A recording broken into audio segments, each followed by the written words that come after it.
C'est à partir du 19 mai que le déconfinement va se concrétiser. Le couvre-feu commencera désormais à 21 h. Il sera de nouveau possible de se retrouver en terrasse des cafés et restaurants en groupe de 6 personnes maximum.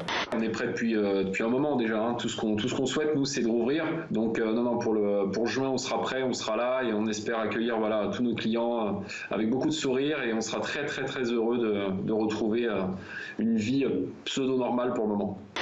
Tous ont été condamnés en Italie pour des meurtres à caractère terroriste, commis durant les années de plomb, entre la fin des années 60 et le début des années 80. Après le plan d'urgence contre le Covid et celui sur la modernisation des infrastructures, il annonce un projet d'aide aux familles américaines. 1800 milliards de dollars qu'il entend financer par une hausse des impôts.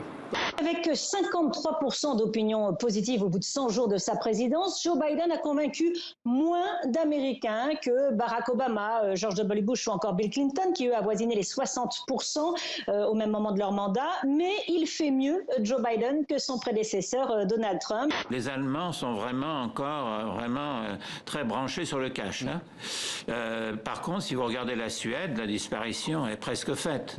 Ce qui veut dire que les banques centrales sont amenées à modifier assez profondément leur technologie des paiements. La recette de mon succès tient à un seul mot, trouver du plaisir à écrire et se libérer du regard du prof de français qui était tout le temps en train de rectifier tout ce que vous faisiez, c'est-à-dire s'amuser, trouver une dimension complètement ludique et ne pas écrire avec la volonté d'être publié ou d'être célèbre, mais écrire avec juste le plaisir de laisser une histoire, retrouver son côté enfant. En Afrique, la France a continué à faire comme si elle était chez elle en Afrique, comme s'il n'allait pas y avoir de concurrence. Et l'Afrique s'est totalement mondialisée.